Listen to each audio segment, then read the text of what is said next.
안녕하세요. 저는 윌비스 고시학원에서 국어를 담당하고 있는 기미진입니다. 반갑습니다. 지난 8월 26일 날 국가직 7급 시험이 있었습니다. 수험생 여러분 고생 많으셨습니다. 다행히도 시험 문제가 평이하게 예년과 비슷하게 나왔기 때문에 그동안 기본 이론서와 기출문제집을 중심으로 열심히 공부한 학생들의 경우에는 충분히 고득점을 맞았을 것으로 예상이 됩니다. 특히 국가직에서 선호하고 있는 높임법이라거나 띄어쓰기 그리고 한글 맞춤법 문제가 골고루 출제가 됐기 때문에 그동안 기출 변형 문제풀이를 통해서 훈련을 한 학생들의 경우에는 힘들이지 않고 문제를 풀었을 것으로 예상이 됩니다. 그러면 문제가 어떻게 출제됐는지 분포도를 잠깐 보고 문제풀이 해설 강의에 들어가도록 하겠습니다. 자, 2017년 국가직 7급 문제였죠. 문법 규범 문제 7문제가 출제가 됐습니다. 그리고 비문학, 독해의 경우에는 5문제가 출제가 됐고요. 문학은 3문제, 어휘, 한자는 역시 예상한 바와 같이 무려 5문제, 25점을 차지하게 됐죠. 그래서 2016년에 비교를 하면은 16년과 비교를 하면은 문법 규범은 여전히 7문제, 어휘 한자 5문제. 요 두 파트는 변함이 없었습니다. 그래서 여러분이 준비한 그대로 시험 문제에 출제가 됐죠. 다만 비문학과 독문학 문제들이 각각 3문제, 5문제 이렇게 문제 수만 교환이 됐었습니다. 그래서 문법 규범은 여전히 중요하고요. 어휘 한자를 수험 초기부터 열심히 암기를 하셔야만 고득점이 가능합니다. 자, 그럼 1번부터 들어가도록 하겠습니다. 자, 1번. 맞춤법이 옳은 것은 묻고 있었죠. 맞춤법이 옳은 것은 이거는 정답이 2번이었습니다. 2번. 이 왠지가 뚜렷한 이유 없이라고 해서 왜인지의 준말이에요. 왜인지의 준말인 경우에만 오, 왜, 이 왜를 씁니다. 나머지는 다 우애를 써야 돼요. 어머 웬일이니 할 때 이 웬일은 명사가 되겠고요. 그 다음에 웬만큼, 웬만치 한다 라고 했을 때 이 웬만큼은 부사가 되겠습니다. 그리고 어머 너 웬 돈을 그렇게 많이 가져왔냐? 웬 돈, 돈을 수식하는 웬은 관형사가 되겠죠. 다 그래서 명사, 부사, 관형사 웬은 다 우애를 쓰게 됩니다. 따라서 왜인지의 준말만 왠지로 활용을 한다. 이렇게 준말만 왠지로 된다라고만 기억을 하시면 되겠습니다. 그래서 2번이 정답이었고요. 1번은 뭐가 틀렸냐면 두 가지가 틀렸죠. 대가와 치러야가 틀렸습니다.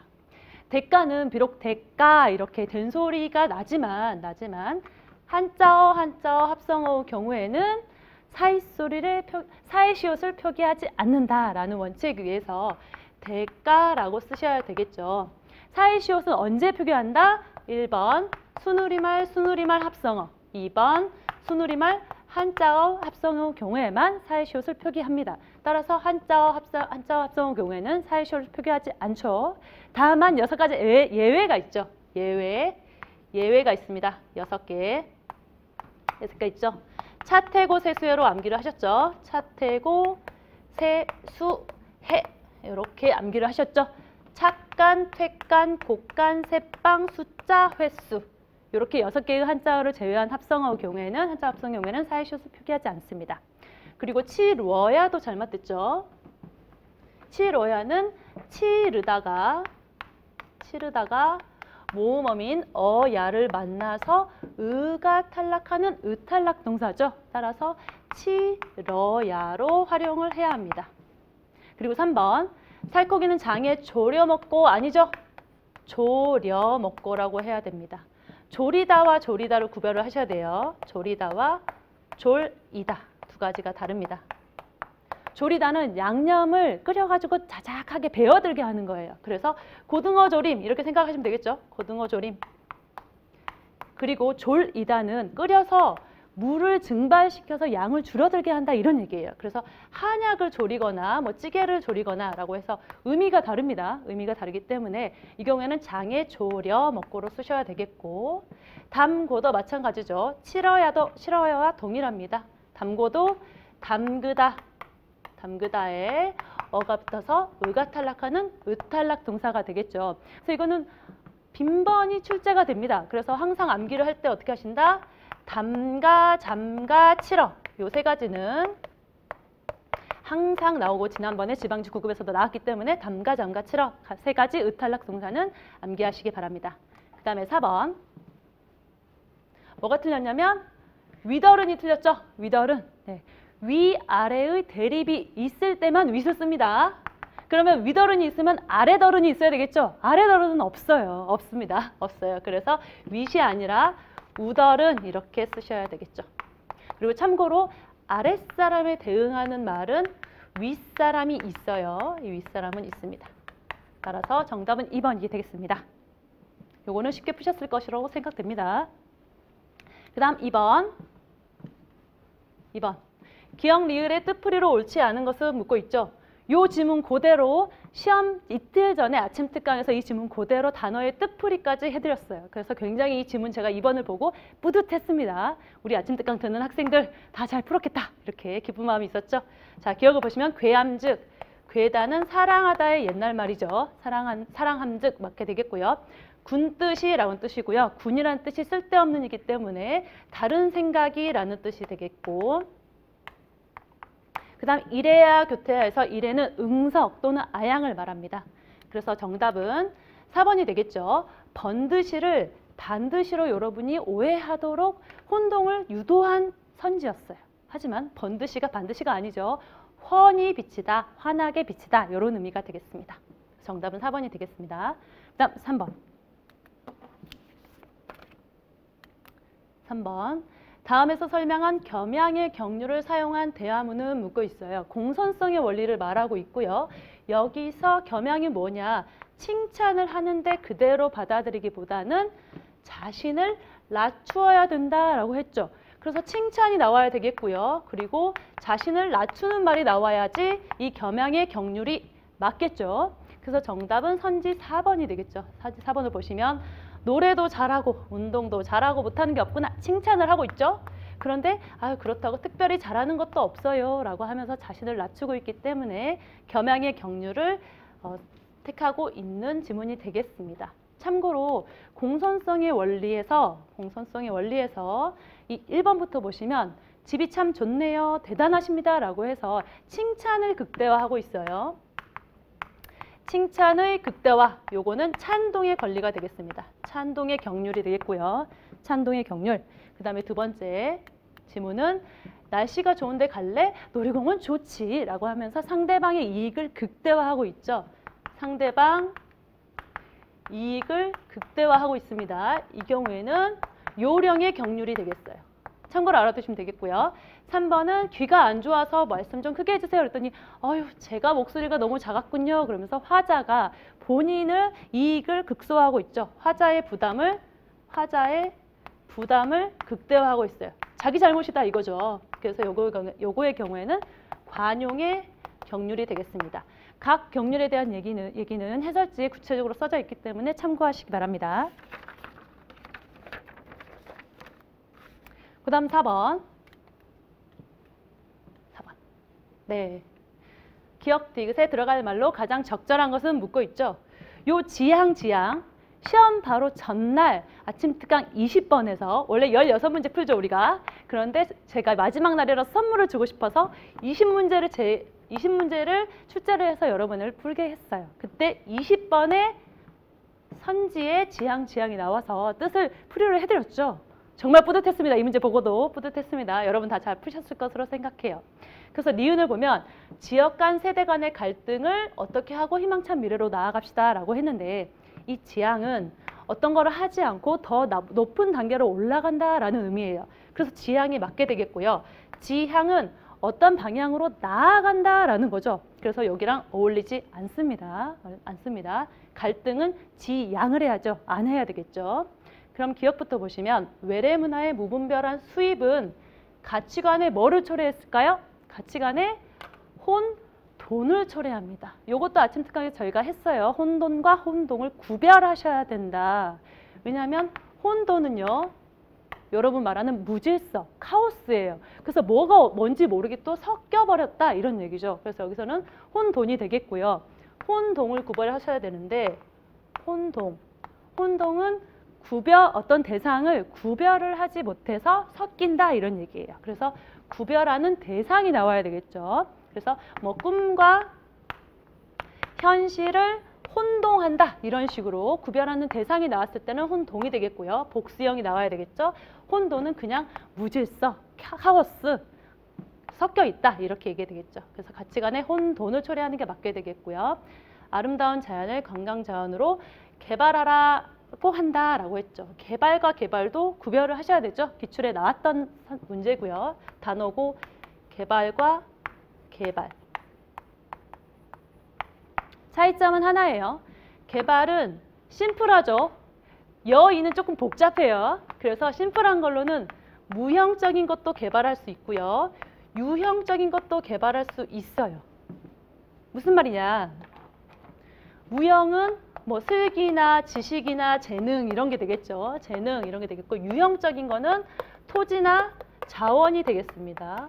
그래서 개발은 둘 다 쓸 수 있어요. 다 쓸 수 있어요.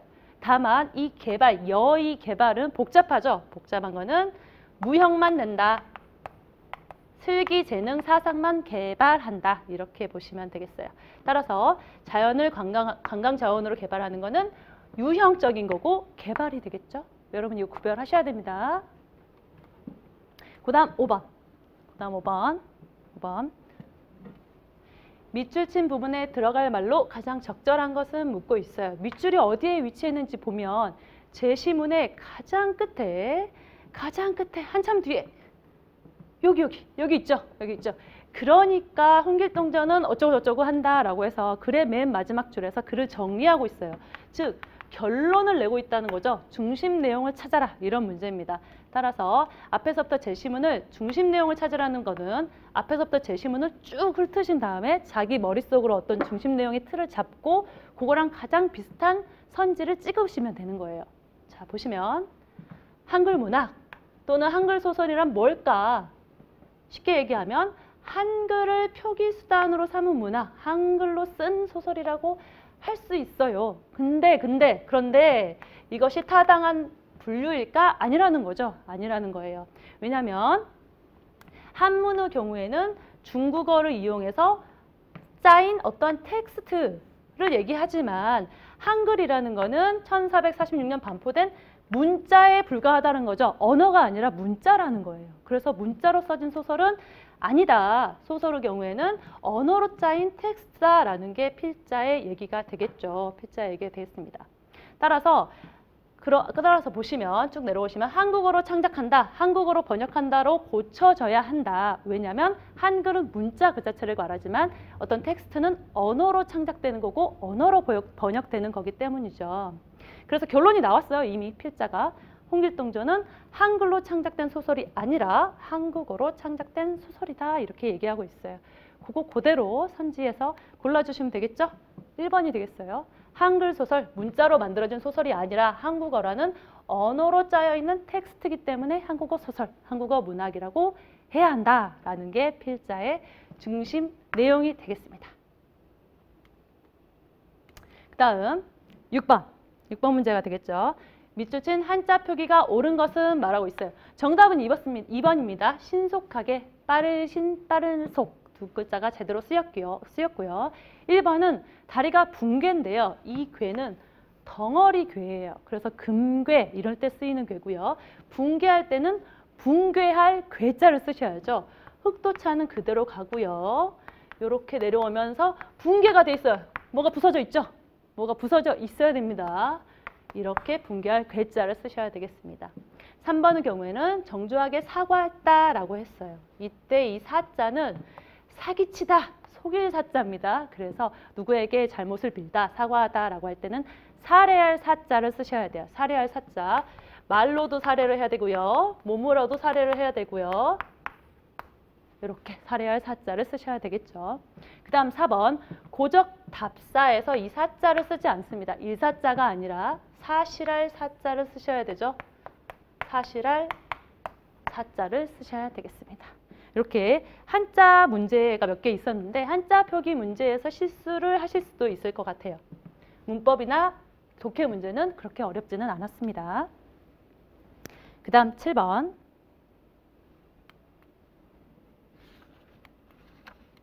기억 디귿에 들어갈 단어로 가장 적절한 것은 묻고 있죠. 이런 식으로 가로치기 문제가 나오면 가로의 앞뒤의 문장의 의미를 파악을 하셔가지고 이 기억에 뭐가 들어갈지, 니은에 뭐가 들어갈지 확인을 하셔야 돼요.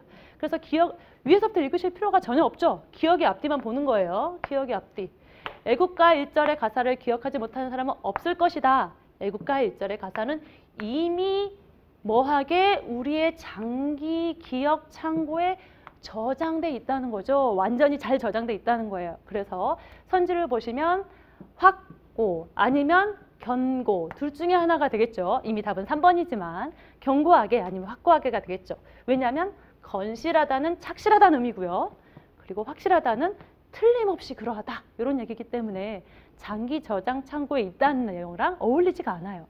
그러면 견고 아니면 확고가 되겠고 그럼 니은을 봐야겠죠.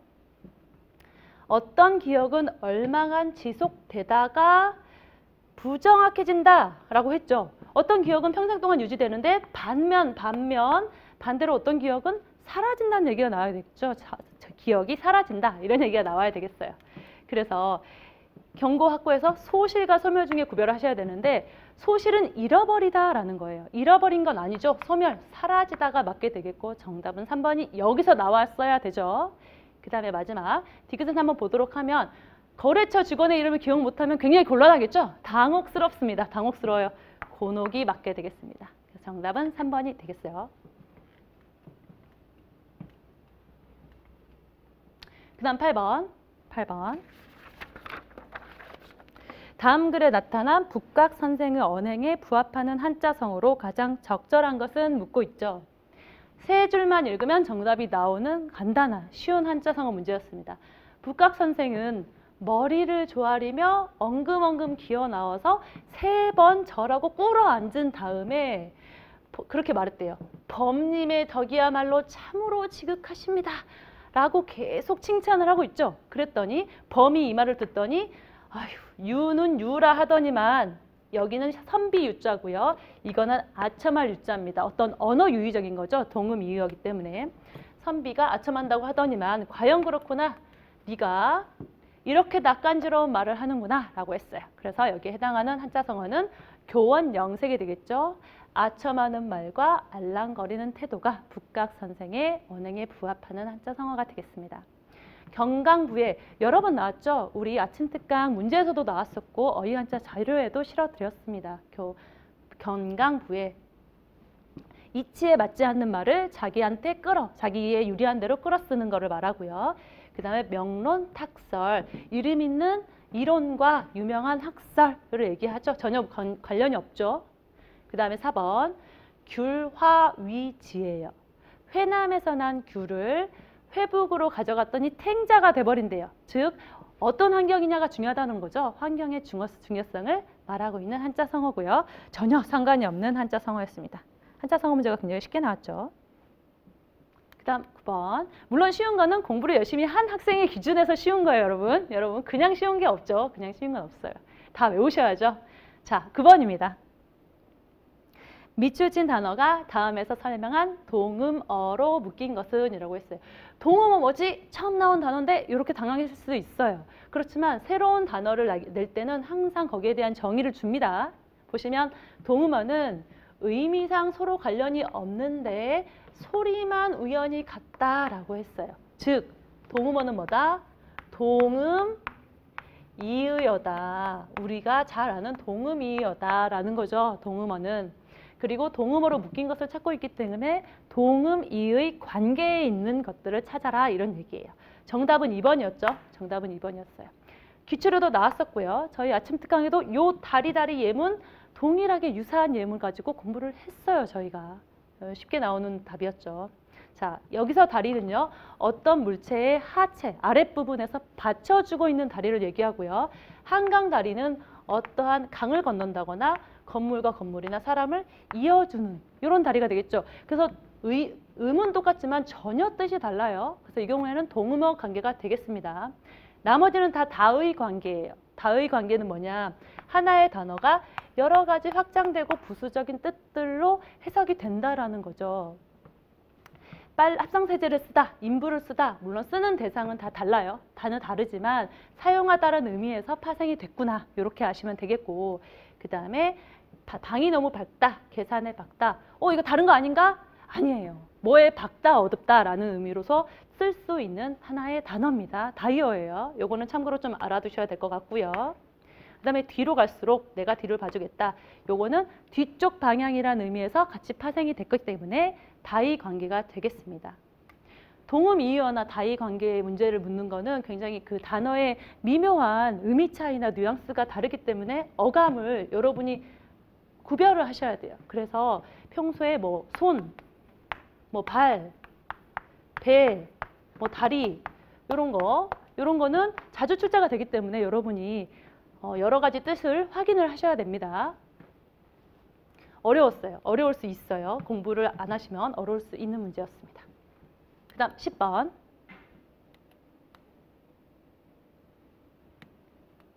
보기가 들어갈 가장 적절한 위치는 묻고 있죠.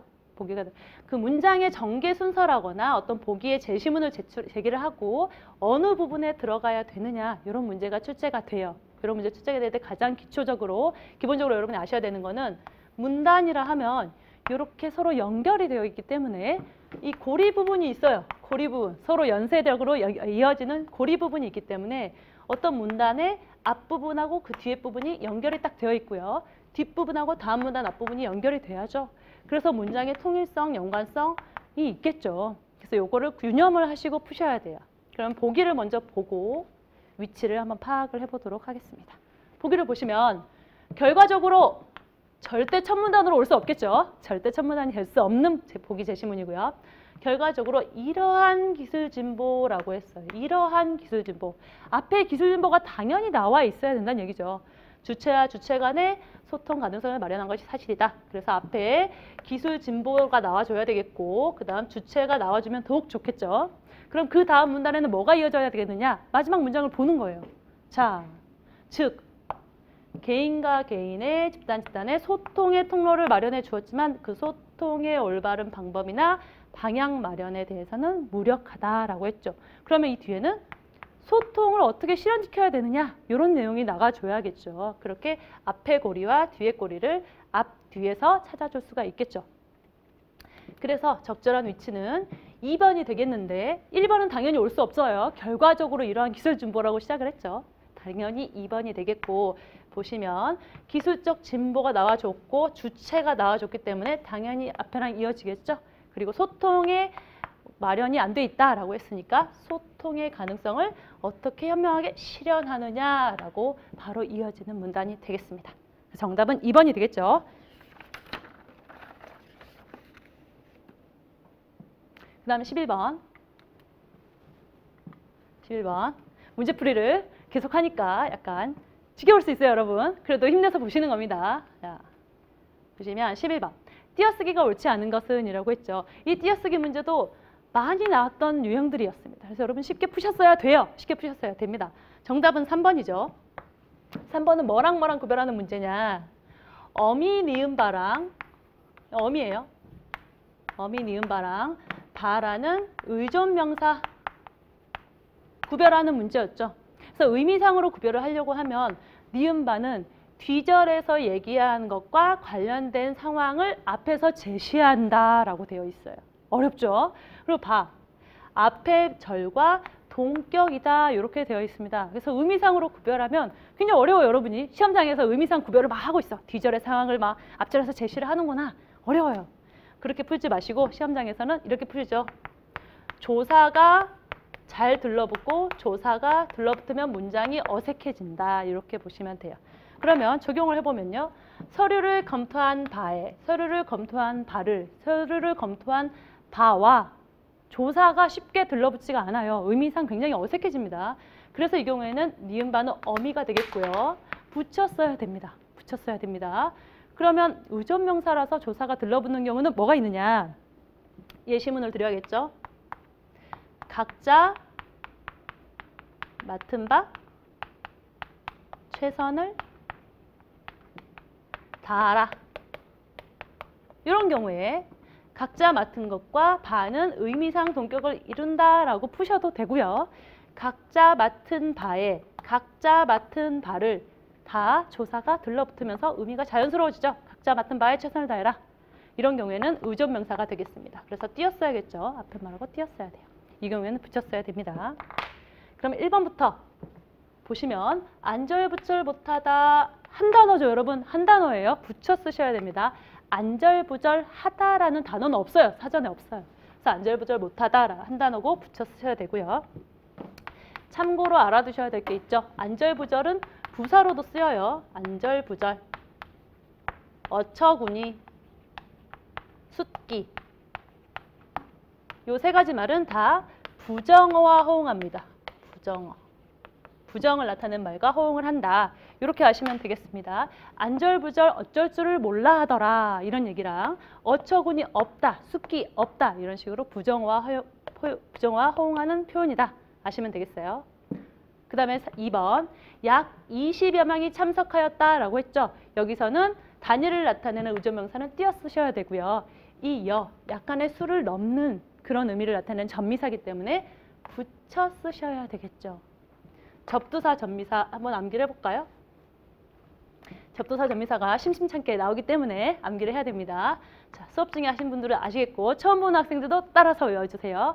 제, 여, 짜리, 어치, 꼴, 당, 백, 식, 째 계속 나올 수 있어요. 여러분이 능력에 따라서. 요게 바로 얘는 접두사고요. 나머지는 다 전미사라서 앞말에 붙였어야 된다. 뒷말에 붙였어야 된다. 이렇게 되겠죠.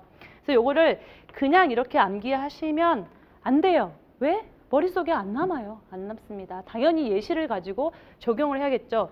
제27대 10여 명 띄어쓰는 거고요. 그 다음에는 똑같아요. 10원짜리, 10원 어치, 10원 꼴, 10원당 주인 백, 10원씩 뿌리째, 송두리째 이런 식으로 앞말에 다 붙여 쓰셔야 됩니다. 접두사, 전미사예요. 암기하셔야 되겠고요. 4번은 대로만큼 뿐이죠. 아는 만큼 띄어 쓰는 거 맞고요. 대로만큼 뿐 이렇게 세 가지 암기를 하셔야 되겠죠. 관형어 뒤에서는 띄었습니다.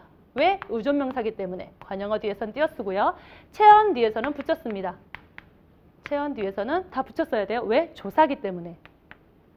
이땐 조사, 이땐 의존명사죠. 의존명사. 아는 대로, 먹은 만큼 이렇게 되겠고요. 체언 뒤에는 뭐 법대로 해라, 나만큼 해봐라 이런 식으로 붙여 쓰는 게 되겠습니다. 띄어쓰기도 뭔가 평범한 문제가 되겠고요. 그 다음 12번. 비통사적 합성어로만 묶은 것은 묶고 있죠. 비통사적 합성어로만 묶은 것은. 비통사적 합성어는 우리말의 어순과 단어 배열법이 어울리지 않는 거, 잘못되어 있는 거 이렇게 있겠죠. 그래서 세 가지가 있어요. 비통사적 합성어는 세 가지 경우가 있다. 이렇게 암기를 하시고 1번 어미, 생략. 관형어미나 연결어미가 생략된 경우를 말하고요.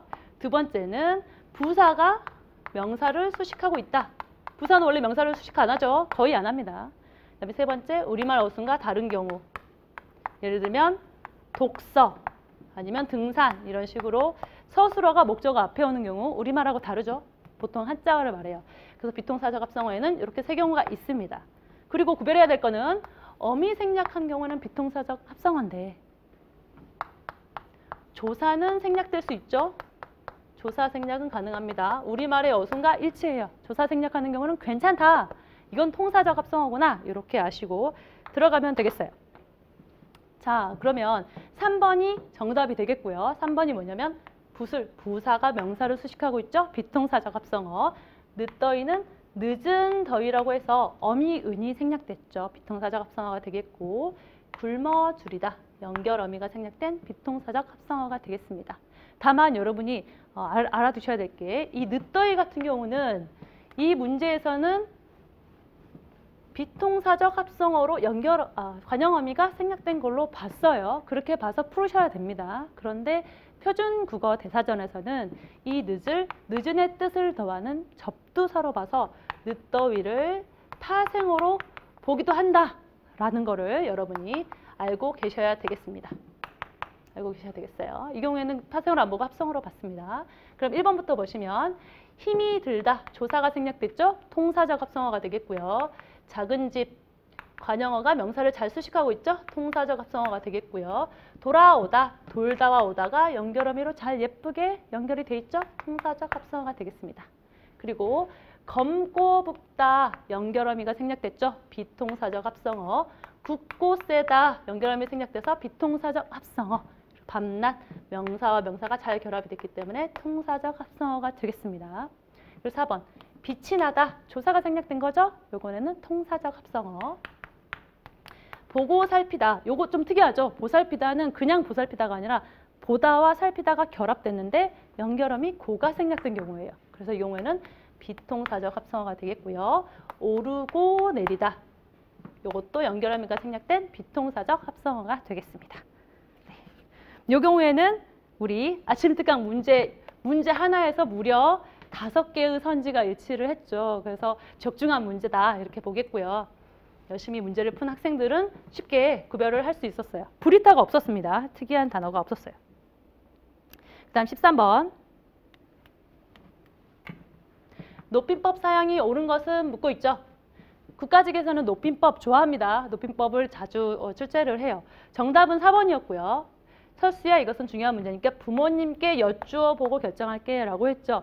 이 부모님이라는 대상, 객체를 깨라는 조사와 여쭈다라는 동사를 가지고 객체 높임법을 잘 실현을 했습니다.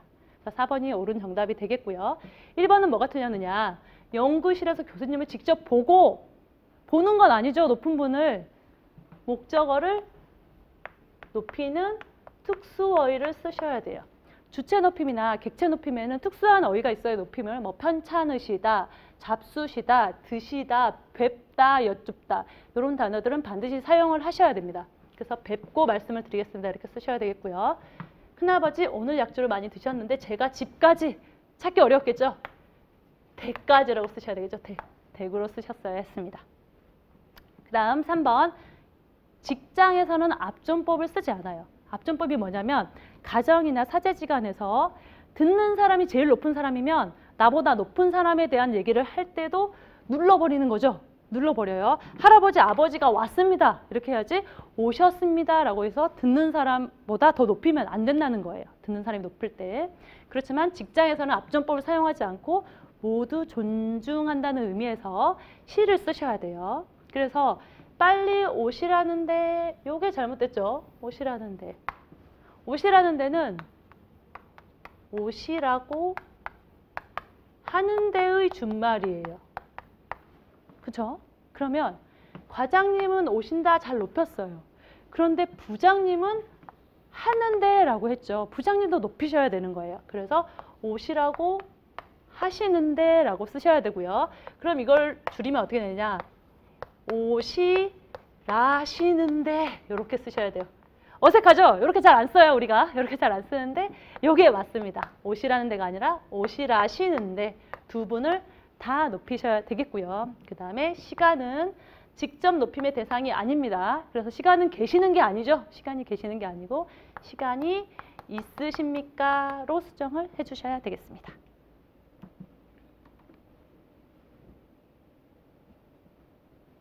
그 다음 14번.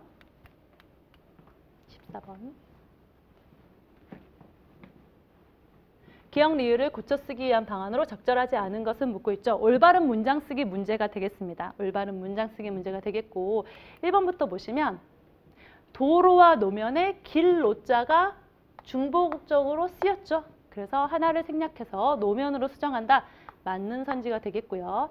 니은, 앞뒤 문장은 연결되도록 그리고를 그러나로 수정한다 라고 했는데요. 앞에 제시문을 보시면 운전자가 주의하도록 하고 있다.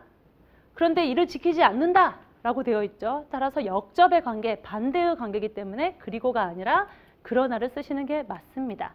그리고 3번은 열심히 스쿨존과 교통사고에 대한 예방 얘기를 하고 있는데 갑자기 날씨 얘기를 하고 있어요. 날씨 얘기를 하고 있죠. 그래서 맑은 날 많이 일어난다, 교통사고가. 그래서 날씨 얘기는 중심 주제와 어울리지 않기 때문에 삭제를 하셔야 되겠고요.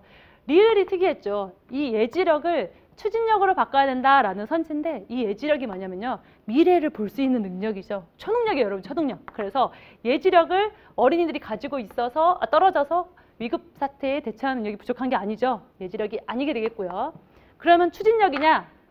추진력은 일을 추진하고 밀고 나가는 능력인데 위기 대처 능력하고 어울리지가 않죠. 그래서 잘못된 선지가 되겠습니다. 잘못된 선지가 돼서 4번이 정답이 되겠죠. 추진력이 아니라 뭐 앞을 뭐 예측하는 능력 정도로 고쳐주면 좋겠죠. 그 다음 15번 시저 문제가 나왔어요. 시저 문제가 나왔습니다. 국가직 7급이나 지방직 7급이나 7급 문제의 경우에는 고전 시가가 단골로 등장을 합니다. 당연히 마땅히 주제별로 시조나 가사를 나눠서 보셔야 되겠고요. 시조에 대한 설명으로 가장 적절한 것은 정답은 4번이었어요. 너무 쉬운 문제였어요. 예, 보시면 먹이입 쥐고야 알겠도다 가을인 줄을 새우청강 서늘없다 밤기운이야 천리의 임 이별하고 잠 못 들어 하노라. 뭐 정답이 나왔죠. 예, 임을 이별했으니까 잠을 못 자고 있는 거예요. 그리워서 잠 못 들고 있다. 그래서 이별한 임을 잊지 못하는 안타까운 심정이 나타나 있다. 4번이 정답이 되겠죠. 여기서 새우청강이 뭐냐면 가느다란 비가 내리는 맑은 강이라는 얘기예요. 예쁘죠? 가느다란 비가 막 내리고 있는 맑은 강을 얘기해요. 그러면 1, 2, 3번이 뭐가 틀렸냐?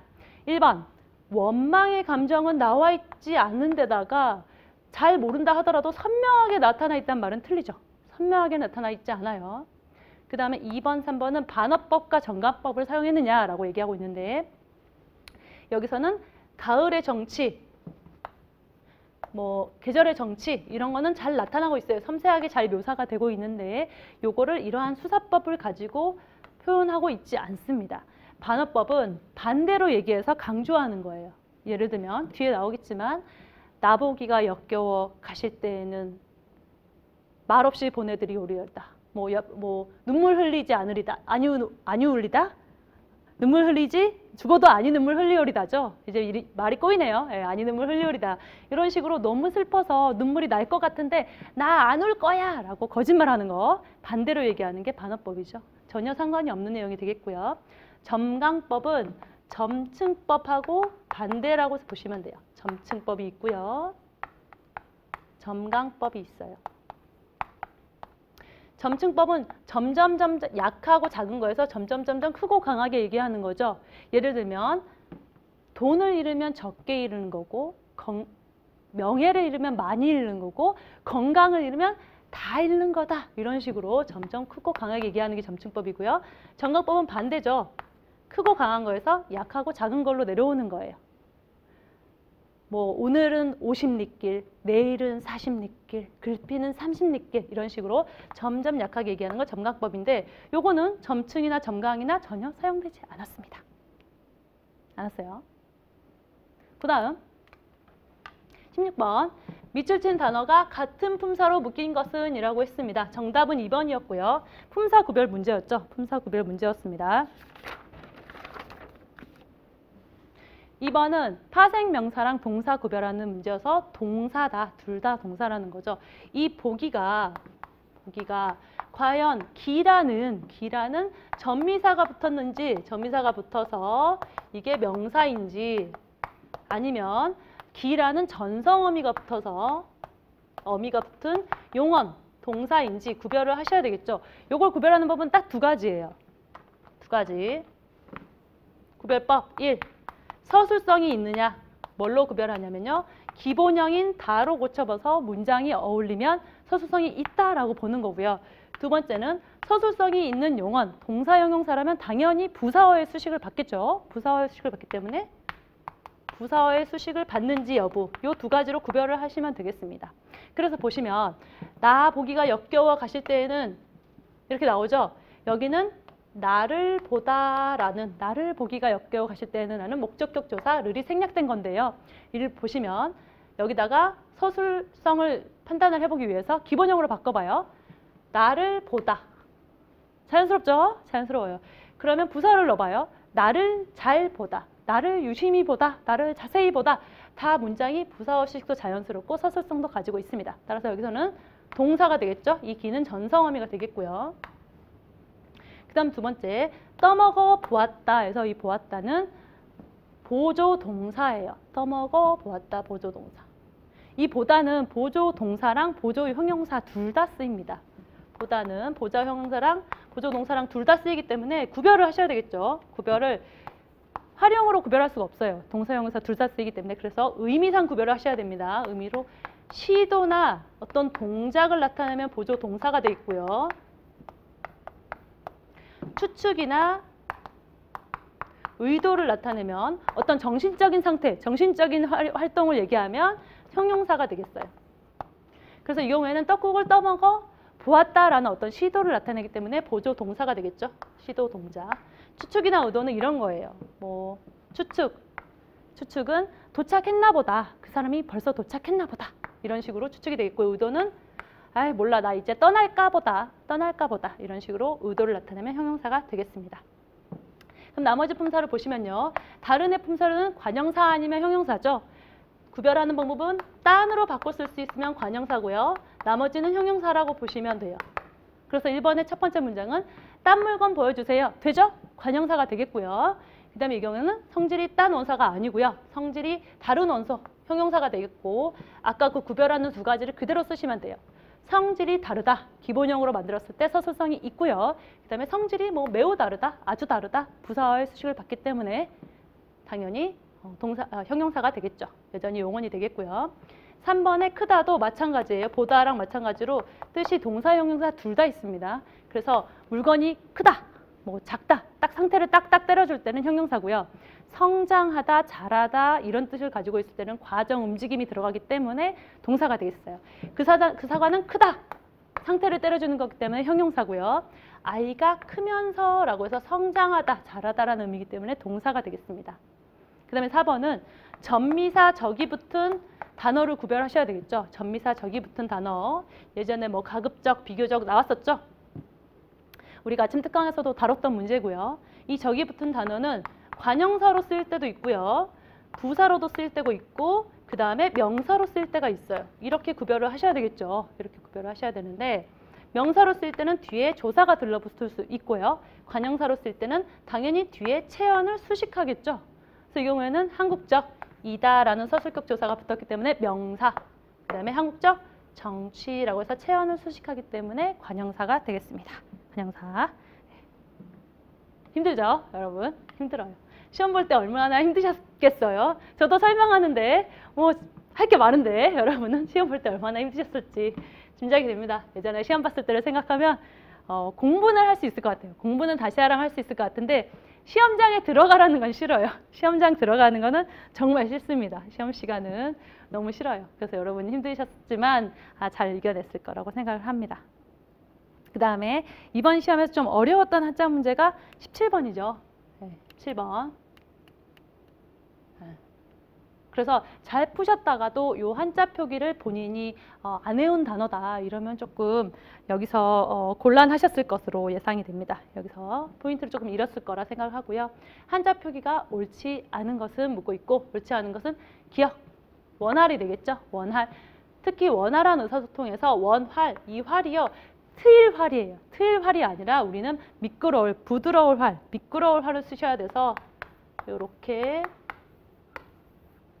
미끄러울 활을 쓰셔야 되겠습니다. 나머지는 다 맞아요. 상대에게 공감하며 듣는 방법을 익혀야 된다. 그 다음에 대화와 타협을 통해서 서로의 이해를 조정할 수 있다라고 해요. 예, 타협. 이거는 온당할 타고요. 해설지에는 지금 협력이라고 되어 있는데 고쳐주세요. 협력이 아니고 온당할 타. 타협이 제대로 쓰였습니다. 그 다음 18번. 다음 글의 중심 내용으로 가장 적절한 것은 이라고 했죠. 아까 말씀드린 것처럼 중심 내용은 앞에서부터 쭉 읽은 다음에 머릿속에 중심 내용을 대충 잡고 나서 선지를 때려주시면 돼요. 보시면 되죠. 롤랄 바르트는 우리 얼굴이 인형이다 라고 했어요. 그래서 우리 헤어스타일이나 패션 감정을 나타내는 것도 다 복제된 거다. 그래서 우리는 남의 표정 스타일을 복사한다. 그리고 이러한 복제하고 인용하는 문화가 확산되고 있다. 성형이 그 예다 라는 거죠. 이렇게 해석을 하고 선지를 보시면 정답은 바로 3번이죠. 모방이나 복제 문화가 확산되고 있다 보시면 돼요. 1번은 복제 문화의 예찬론자 언급 한마디 했어요. 한마디 했는데 갑자기 예찬론자 너무 비약적인 얘기가 되겠고요. 사람들의 미의식 세련 이런 얘기는 나오지 않았습니다. 그리고 대중문화로 인해서 서양 수술이 유행하는 게 아니고 이런 대중문화, 복제문화의 대중화의 확산에 대한 한 예시로서 서양형 문화를 들고 있습니다. 이거 틀린 거죠? 그래서 3번이 되겠습니다. 3번. 그 다음 19번. 다음 글의 내용을 이해한 것으로 적절하지 않은 것은 묻고 있죠. 앞에 문제는 중심 내용을 묻고 있기 때문에 제시문을 읽고 정답을 때려주시는 거고요. 이렇게 일치하냐 일치하지 않느냐라는 이런 문제, 이해한 것으로 적절하냐 적절하지 않냐 이런 문제는 선지의 중심 내용을 잡은 다음에 제시문을 훑으면서 소거를 해서 풀어야 돼요. 이렇게 푸셔야 됩니다, 여러분. 그래서 보시면 선지를 먼저 봐야 된다는 거죠. 길어요. 제시문이 일단 길어요.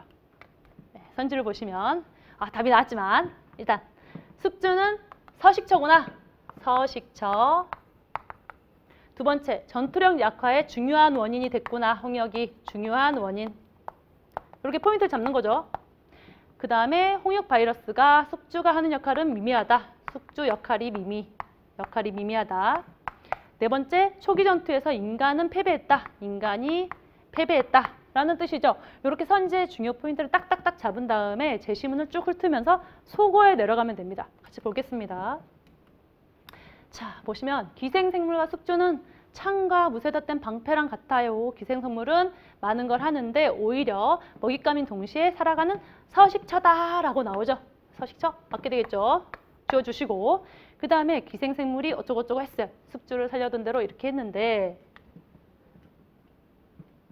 강력하게 공격을 해가지고 낯선 미생물을 처음 보면은 인간은 초기 전투에서 미생물의 승리로 끝난대요. 즉 인간은 항상 패배한다 이런 얘기죠. 요거 서고가 되겠고요. 그럼 나머지 두 개가 나겠죠. 숙주의 역할과 홍역이 중요한 원인이었는지 보면 되면 주중의 패권 로마를 속으로부터 골병 들게 했던 장본인. 요거는 그 부정적인 어감에서만 써요. 장본인은 어떤 일을 꾀한 인물입니다. 긍정적인 거는 뭐 주인공, 인물 이렇게 쓰셔야 되고 요건 나쁜 거. 그래서 장본인으로 보는 거는 홍역으로 보고 있어요. 그래서 전투력 약화의 중요한 원인으로 보고 있다. 맞게 되겠죠. 그래서 정답은 숙주의 역할이 미미하다. 요게 정답이 되겠는데 제시문에서는 확인이 여기서 됩니다. 점차 독성이 약해지는데 그 이유는 시간이 지남에 따라서 숙주가 항체를 만들어내기 때문이다라는 거죠. 그래서 숙주의 역할이 미미하지 않고 중요하다. 이렇게 해석을 해야 되기 때문에 이게 틀린 선지가 되겠어요. 그 다음 마지막 문제죠. 20번. 다음 글의 서술 방식에 대한 설명으로 가장 적절한 것은 묻고 있습니다. 이런 것은 마찬가지죠. 선지를 먼저 보셔야 되는 거예요. 선지를 보시면 자 개인적인 체험이 나오는지 체험으로 나오는지 그 다음에 다른 사람과 생각을 비교하고 있는지 그 다음에 권위 있는 사람의 말을 인용하고 있는지 그 다음에 문답 형식으로 깨달음을 얻게 하는지 요걸 보시면 되죠. 그리고 나서 제시문을 훑어보시는 겁니다. 제시문. 자 우르릉쾅 천둥이 울리니까 나도 처음에 들었을 때 우레소리를 들었을 때 내가 들었을 때 처음에 간담선을 했는데 결국 내 마음의 문제더라 이런 얘기가 하고 있고요. 그 다음에 미인에게 눈길을 안 주려고 노력했지만 결국에는 그것 자체가 마음에 두고 있는 거를 말하는 거더라. 그렇죠? 일부러 피하려고 그러면 그것 자체 마음에 내가 생각을 하고 있는 거죠. 그리고 사람들이 칭찬하면 기뻐하고 비방하면 언짢아 했는데 이것 또한 내가 그거를 경계해야 되겠다라는 거죠. 그래서 이 사람은 본인이 우레쳤을 때, 미인을 봤을 때, 그리고 다른 사람이 칭찬하거나 비방했을 때 개인적인 체험을 통해서 얻은 깨달음을 제시하고 있는 게 맞아요. 다른 생각과 생각을 비교했냐? 비교하지 않았어요. 다른 사람의 생각은 나오지 않았습니다. 단지 뭐가 나왔냐? 옛사람의 이래했더라. 아니면 춘추자시전에서 읽은 대목이 어떠하더라 라고 했죠. 따라서 권위 있는 말이 아니라 자신이 경험한 어떤 대목이나 옛사람의 예를 들었던 거죠. 그래서 요거는 아니게 되겠고요. 문답 형식, 이거 약간 착각하셨을 수 있는데 마지막 문장에서만 물음표가 있었죠. 마지막 문장에서 이거는 내가 어찌 이 사람에게 믿을 수 있겠는가 라면서 반문하는 거예요. 반문함으로써 자기가 부족하다는 걸 강조하는 거지 묻고 답하는 형식을 통해서 독자에게 깨달음을 주겠다라는 의식이 아니죠. 아닙니다. 그래서 정답은 1번이 되겠습니다. 너무 깊이 생각하시면 안 되는 문제였어요. 1번으로 정답이 나왔습니다. 20문제를 다 풀었고요. 20문제를 다 풀었습니다. 네. 여러분 너무 고생을 하셨어요. 너무 고생을 하셨고 시험 보느라고 잘 보신 학생들의 경우에는 기쁜 마음으로 내가 여기까지 열심히 달려왔다. 기쁜 마음으로 면접 준비하시면서 합격의 기쁨을 맛보시길 바라고 만약에 이번 문제에서 시험에서 조금 내가 실수를 했다. 흡족할 만한 점수를 받지 못했다. 이런 학생들의 경우에는 앞으로 우리가 9월 23일 날 지방직 시험이 있죠. 그리고 10월, 12월 추가 모집이 또 있습니다. 시험이. 무려 3번의 기회가 남아 있어요. 그래서 여러분이 지금 조금 실수를 했다 하더라도 마음을 추스르시고 요 3번의 시험에서 시험을 준비하시도록 하시기 바랍니다. 그래서 충분히 좋은 점수를 맞을 수 있어요. 기회가 많이 남아 있습니다. 그래서 이번 시험에서도 실제로 학생들이 와서 아침 특강을 수강했던 학생들이 굉장히 큰 도움을 받았다. 심지어 지문이 일치하고 해석한 그대로 나왔다라고 했기 때문에 여러분이 앞으로 3번 남은 시험을 대비하실 때는 5, 6월 달에 했던 아침 특강, 7, 8월에 했던 아침 특강 2개가 있죠. 아침 특강 기출문제 변형 문제풀이, 기출변형 문제풀이기를 충분히 반복해서 학습을 하시면 좋은 성과, 좋은 결과를 얻으실 수 있을 것이라고 생각을 합니다. 저는 다음 달에 7급 이론 수업에서 만나 뵙도록 하겠습니다. 9급도 하죠. 9급도 합니다. 네, 9급도 합니다. 그러면 여러분 고생 많으셨습니다. 고생 많으셨고 이것으로 해설 강의를 마치도록 하겠습니다. 감사합니다.